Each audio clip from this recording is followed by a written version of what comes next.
Hello everyone, welcome back on my YouTube channel Medico Junction.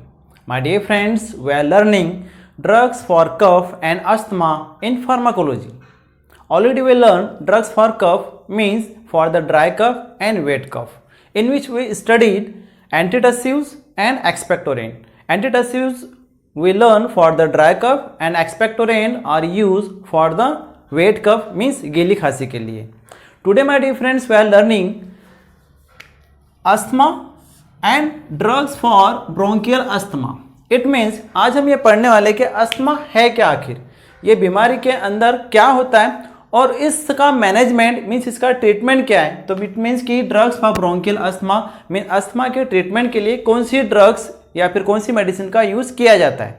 Okay, let's study the asthma. Asthma और bronchial asthma is characterized by hyper-responsiveness of tracheobronchial smooth muscles to variety of stimuli. Okay, as a result, narrowing of tubes means bronchial tubes, it means bronchus, and increase the secretion as well as mucosal edema and mucus plugging. My dear friends, it means कि जो asthma है, asthma जो है इसके जो character है asthma का, उसका क्या है, हाइपर रेस्पॉन्सिवनेस. हाइपर रेस्पॉन्सिवनेस मतलब कि एलर्जिक रिएक्शन या फिर hyperactivity of tracheobronchial smooth muscles. Means हमारा जो ट्रेकिया है जिसको अपन विंड पाइप बोलते हैं और जो हमारे ब्रोंकस है लंग्स के अंदर, ठीक है, जो ट्रेकिया और ब्रोंकस है इसकी जो स्मूथ मसल्स है, ठीक है, स्मूथ मसल्स के अंदर एक अलग अलग डिफरेंट काइंड ऑफ वेराइटी के कारण क्या हो जाता है, स्टिमुलाई जो होता है तो वहाँ पर स्टिमुलेशन करते हैं जिसके कारण से क्या होता है, वहाँ पर हाइपर सेंसिटिविटी हो जाती है. मीन्स एलर्जिक रिएक्शन होती है जिसको अपन हाइपर रेस्पॉन्सिवनेस बोलते हैं. ठीक है, जो वेराइटी ऑफ स्टिमुलाई क्या हो सकते हैं, वो एलर्जेंस हो सकते हैं. ठीक है, अलग डिफरेंट काइंड ऑफ इसके कॉजेस है जिसको अपन आगे पढ़ने वाले. लेकिन ट्रेकियोब्रोंकियल स्मूथ मसल्स के हाइपर रेस्पॉन्सिवनेस होने के कारण या फिर एलर्जिक रिएक्शन होने के कारण या फिर सेंसिटिविटी होने के कारण क्या होता है कि नेरोविंग ऑफ ट्यूब्स. नेरोविंग ऑफ ट्यूब्स का मतलब क्या होता है, जो हमारी ब्रोंकस है वो नेरो हो जाती है. नेरो हो जाना इन द सेंस कि पहले जिसका जितना लुमेन था जिससे एयर एक्सचेंज होती थी, अब वो लुमेन कम हो गया. आपको इस पिक्चर से भी बड़ा इजीली समझ में आएगा. अस्थमा वाला जो पेशेंट होता है उसके जो ब्रोंकस होती है वो नेरो हो जाती है. ठीक है, नेरो होने का कारण क्या होता है कि वहां पर ब्रोंकियल सिक्रेशन इंक्रीज हो जाता है और ब्रोंकियल सिक्रेशन इंक्रीज होने के साथ में वहां पर इन्फ्लामेशन होता है और म्यूकोजल इडिमा होता है.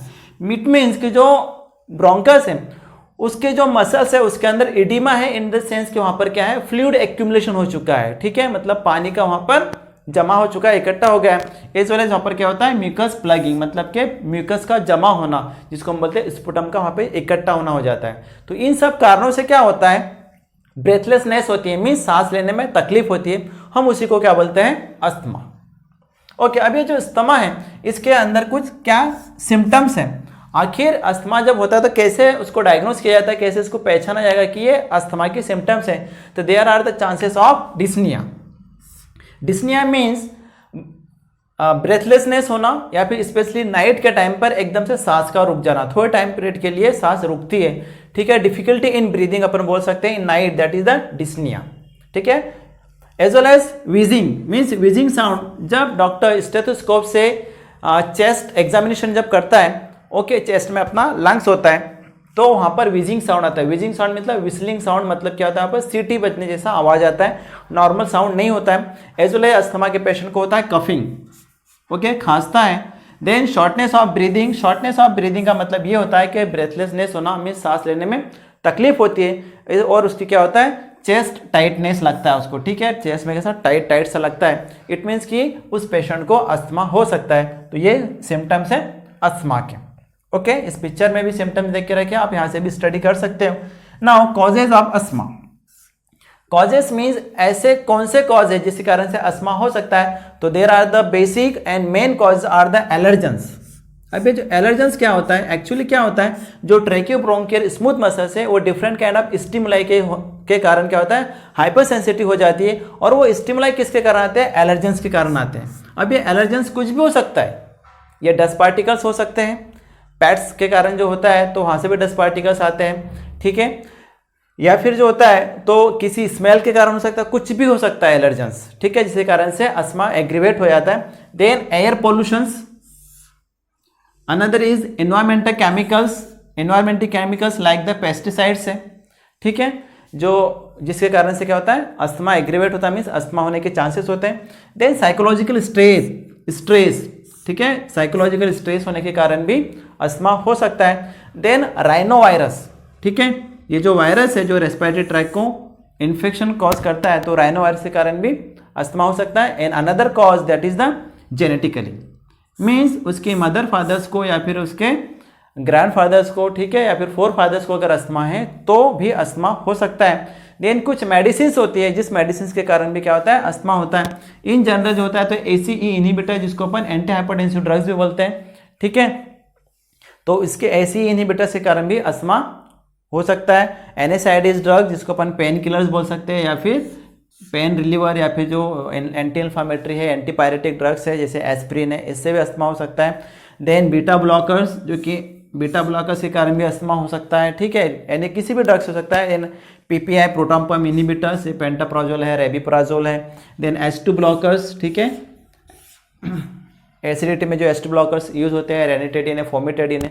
तो किसी भी ड्रग से पर्सन टू पर्सन वेरी करता है, मतलब एलर्जिक रिएक्शन हो सकती है जिसके कारण से अस्थमा हो सकता है। इट मीन्स कि इसका जो कॉज है अस्थमा का कोई फिक्स नहीं है।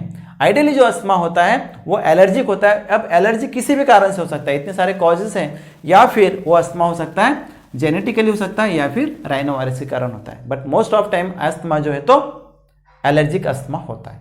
ओके, अब इससे बचेंगे कैसे अपन इस अस्थमा से?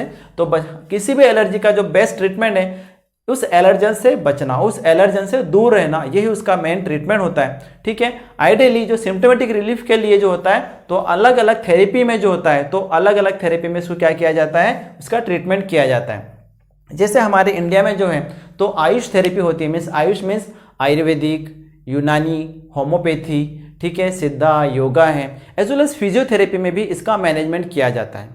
ओके माय डियर फ्रेंड्स, इस पिक्चर से आपको समझ में आएगा कि जो फिजियोथेरेपी होता है जिसमें क्या है चेस्ट थेरेपी देकर भी क्या होता है कि अस्थमा का ट्रीटमेंट किया जाता है। एज वेल एज क्या होता है कि पोस्चरल ड्रेनेज पोजीशन की हेल्प से भी अस्थमा का ट्रीटमेंट होता है फिजियोथेरेपी के अंदर।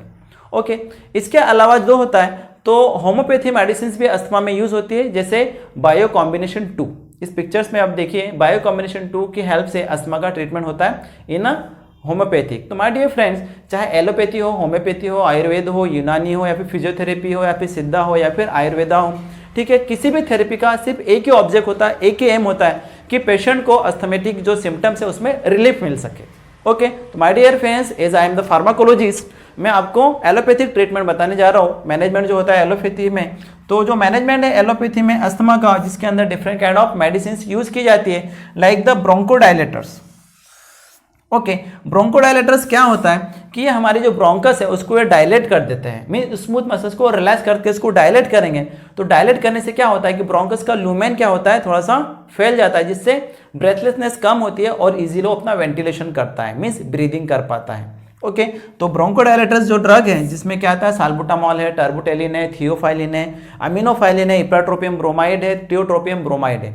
माय डियर फ्रेंड्स, ये ब्रोंकोडायलेटर की जो ड्रग्स है ये अलग अलग क्लासेस की मेरे नेक्स्ट वीडियोस में जो है अपन ब्रोंकोडायलेटर्स पढ़ेंगे, जिसमें इन ड्रग्स का फुल डिस्क्रिप्शन पढ़ेंगे, क्या डोज होता है, क्या डोज ड्रग इफेक्ट्स होते हैं, ठीक है, कितने टाइम्स के अंदर ये अपना इफेक्ट देता है, ठीक है। एज वेल एज अस्थमा में ब्रोंकस कॉन्स्ट्रिक्ट तो हो ही जाती है, ठीक है, इसके अलावा इसमें अलग कुछ रीजंस होते हैं जिसके कारण से अस्थमा होता है, तो उसके लिए भी अपन सिम्टोमेटिक रिलीफ के लिए डिफरेंट मेडिसिन यूज की जाती है asthma, like the leukotriene antagonist. Leukotriene antagonist क्या है, एक्चुअली जो लिकोट्राइन है क्या है, इन्फ्लामेटरी मेडिएटर है, मीन्स इन्फ्लामेशन करता है, ठीक है। तो उस इन्फ्लामेशन को रिड्यूस करने के लिए हमें क्या करना, लिकोट्राइन को ही, इन्फ्लामेटरी मेडिएटर को ही एंटागोनाइज करना पड़ेगा, मीन्स रोकना पड़ेगा, ठीक है, लिकोट्राइन्स के एक्शन को प्रिवेंट करना पड़ेगा। तो उसको प्रिवेंट के लिए जो ड्रग यूज की जाती है दैट इज द मोंटेलुकास, ठीक है, मोंटेलुकास ड्रग यूज की जाती है। एज वेल एज जफिरलुकास भी यूज होती है, but right now zafirlukast is ban. अब जफिरलुकास का यूज नहीं किया जाता है, लिकोट्राइन एंटागोनिस्ट में ओनली मोंटेलुकास ड्रग ही यूज की जाती है, ठीक है। एज वेल एज जो होता है मास्ट सेल स्टेबिलाइजर्स, एक्चुअली क्या होता है, मास्ट सेल क्या होती है, allergens in the sense allergen नहीं, अपन ये बोल सकते हैं कि एलर्जी केमिकल को ये सिंथेसाइज करती है लाइक द हिस्टामाइन। तो उससे बचने के लिए अपन मास्ट सेल को स्टेबलाइज करते हैं, जिसके कारण वो एलर्जिक रिएक्शन ना कर सके। तो उसको स्टेबलाइज करने के लिए जो ड्रग यूज की जाती थी which is the sodium cromoglycate and ketotifen. ये दो ड्रग है, वो क्या है, मास्ट सेल स्टेबलाइजर है, जिसको अपन अस्थमा में यूज किया जाता है। Then corticosteroids. My dear friends, अपने देखा है कि जो स्टेरॉइड्स हैं वो लाइफ सेविंग ड्रग्स हैं इन सीवियर केसेस। तो जो सीवियर अस्थमेटिक्स होते हैं इसमें बहुत ज़्यादा ब्रेथलेसनेस होती है और सीवियर अस्थमा में डेथ के भी चांसेस होते हैं, ठीक है, ब्रेथलेसनेस होने के कारण, ठीक है, ऑक्सीजन डिफिशियंसी हो जाती है। तो कॉर्टिकोस्टेरॉइड को यूज़ किया जाता है, जिसमें कि अपन देखते हैं कि पैरेंट्रल या फिर जो ओरल कॉर्टिकोस्टेरॉइड्स यूज किया जाता है आइडियली सीवियर केसेस में पैरेंट्रल यूज करते हैं, which is the hydrocortisone and prednisolone, ठीक है। इसके अलावा अलग डिफरेंट काइंड ऑफ अलग कॉर्टिकोस्टेरॉइड्स भी है। इन फॉर्म ऑफ इनहेलेशन के लिए अपन बेक्लामेथासोन है, बिडेसोनाइड है, फ्लूटिकासोन प्रोप्रिपेनेट है, देन फ्लूनिसोलाइड है, एज वेल एज सिस्लिसोनाइड है। तो ये क्या है, ये इनहेलेशन के थ्रू यूज किए जाते हैं, ठीक है, जिसके कारण पेशेंट को बहुत फास्ट रिलीफ मिलता है और जो अस्थमेटिक अटैक्स है उससे बचा जा सकता है और लाइफ को सेव कर लिया जाता है। तो my dear friend, this one is the just a short description about the asthma and drugs for asthma. Okay, अपन नेक्स्ट क्लास में ब्रोंकोडायलेटर पढ़ेंगे, जो कि अपन डिटेल में पढ़ेंगे कि इन ड्रग्स का क्या मैकेनिज्म ऑफ एक्शन है, क्या इसका यूजेस है, क्या इसके एडोज ड्रग इफेक्ट्स है और इसका क्या डोज होता है अस्थमा में।